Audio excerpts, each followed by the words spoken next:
Belakangan ini kalau kita menyaksikan sosial media baik X, TikTok, Instagram, Facebook maupun YouTube, kita melihat banyak sekali berbagai macam pemberitaan baik politik, otomotif, ataupun pemberitaan kriminal yang lainnya, termasuk beberapa peristiwa kejadian di masa lalu ataupun perencanaan di masa depan. Tak jauh-jauh, masyarakat kita selalu mention nama satu orang, yaitu Jokowi.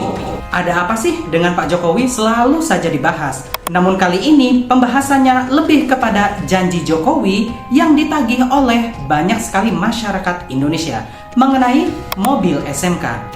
Bagaimana sih nasibnya kini?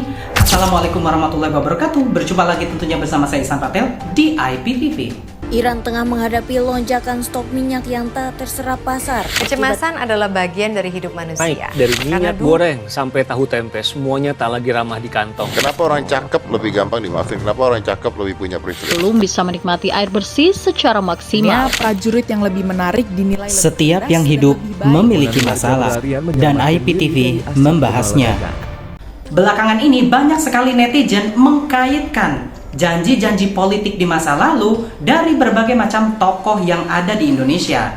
Memang Pak Jokowi, presiden 2 periode dari tahun 2014 sampai tahun 2024, tak kenyang-kenyang sepertinya mendapatkan pemberitaan yang menghajar beliau. Pria Solo akrab banget ya di kolom komentar manapun membahas tentang janji kampanye dan janji politiknya pada saat 10 tahun menjabat, 3 tahun menjabat sebagai Gubernur DKI Jakarta, dan 10 tahun menjabat sebagai Wali Kota Solo.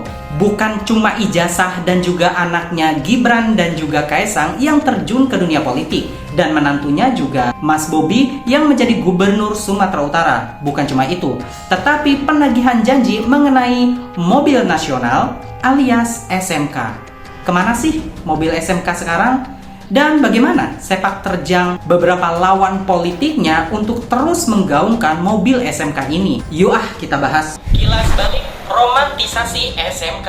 Nah teman-teman, untuk bisa memahami kenapa sih netizen kali ini getol sekali mengulik mobil SMK yang katanya sih janji daripada Jokowi untuk melanjutkan perencanaan pembuatan mobil nasional. Pada tahun 2012, kala itu Pak Jokowi adalah seorang wali kota Solo yang kemudian dihadapkan olehnya satu buah pemberitaan nasional yang menghebohkan, yaitu mobil SMK Raja Wali yang dibuat oleh teman-teman sekolah SMK di Solo. Beritanya pun viral kala itu, seluruh stasiun televisi memberitakannya dan menjadikan pembangkitan harapan untuk masyarakat Indonesia bahwa Indonesia sepertinya harus deh memiliki mobil nasional seperti Proton yang ada di Malaysia, Hyundai yang ada di Korea Selatan. Keberanian Jokowi waktu itu ketika menjabat menjadi wali kota Solo menggunakan mobil SMK sebagai kendaraan dinasnya. Tentu saja ini membangkitkan harapan masyarakat Solo waktu itu bahwa ada loh wali kotanya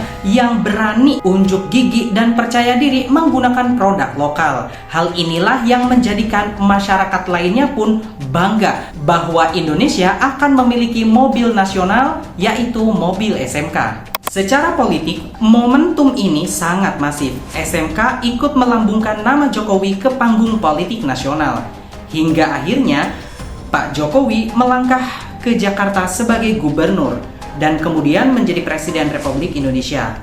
Disinilah ekspektasi publik mulai terbangun. Ketika sebuah produk lokal melengkap pada figur pemimpin, maka narasi keberhasilan produk tersebut secara otomatis dianggap sebagai tanggung jawab sang pemimpin di mata masyarakat. Antara politik dan realita industri. Teman-teman, membuat industri mobil, apalagi industri mobil nasional, tidaklah mudah seperti membalikkan telapak tangan. Segala sesuatu ketika bermula dari nol memang tidak gampang. Apalagi pembuatan mobil SMK ini yang katanya digadang-gadang akan melibatkan beberapa pemerintah daerah dan juga perusahaan swasta, ini menjadi PR yang amat sangat besar. Apalagi kala itu dan sekarang PR bangsa ini nggak selesai-selesai. Dari HAM, dari kasus pencabulan, dari perundang-undangan yang katanya tidak pro rakyat, masih banyak sekali hal-hal yang menjadi PR bangsa ini.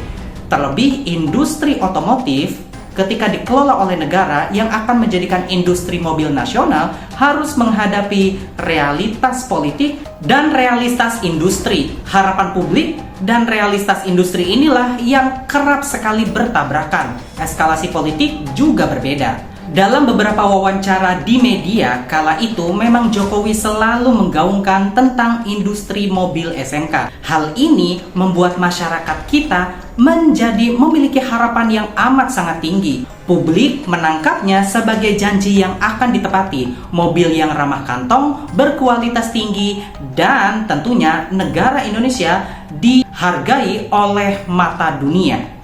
Sebagaimana negara-negara Asia yang lainnya sudah memiliki kendaraan nasional mereka, bahkan sudah diekspor ke berbagai negara di dunia. Nah, pertanyaannya, kenapa sih hal ini sulit sekali terwujud atau sulit terrealisasi? Dari kacamata industri, ada beberapa hal yang tentunya akan kita bahas. Yang pertama adalah rantai pasok atau supply chain.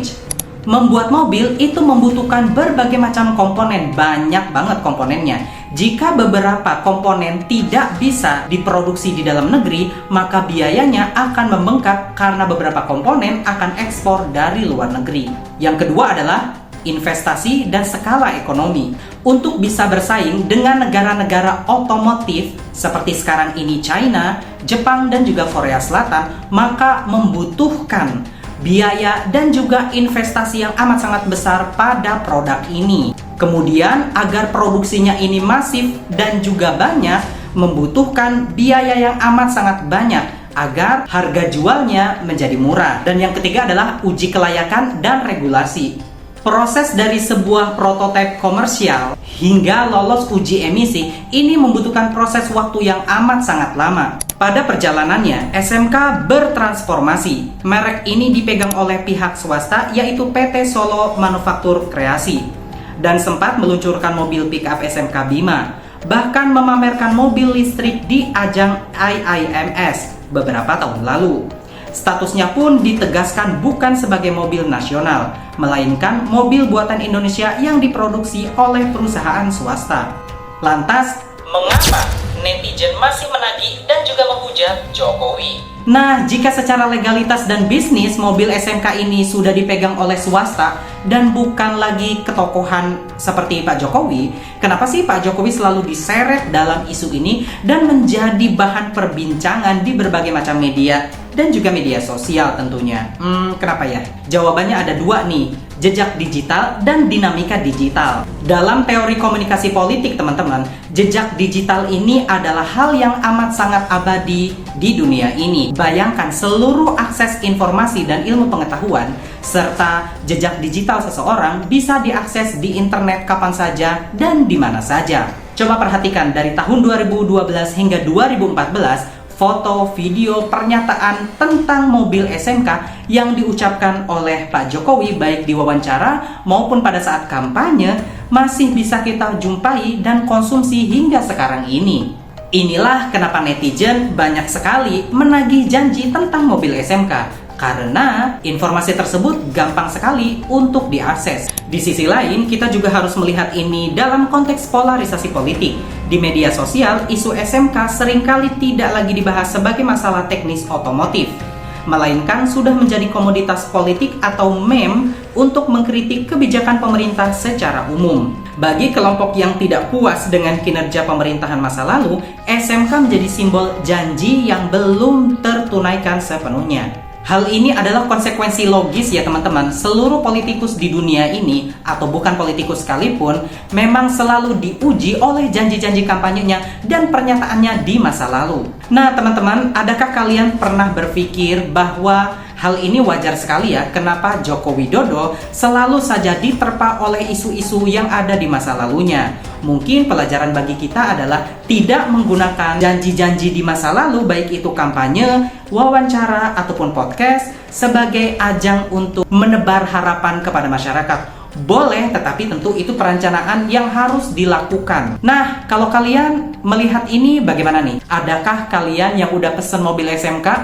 Nih, coba tulis deh di kolom komentar. Kira-kira Janji Jokowi atau janji politisi mana lagi sih yang membuat netizen geram? Kita akan berjumpa lagi teman-teman dalam episode-episode kehidupan lainnya. Pembahasan yang amat sangat menyeluruh, baik dari sisi sosial, hukum, HAM, dan entertain kalau kapan-kapan saya bisa bahas ya. Akhir kata saya Ihsan Patel pamit undur diri dan Assalamualaikum warahmatullahi wabarakatuh.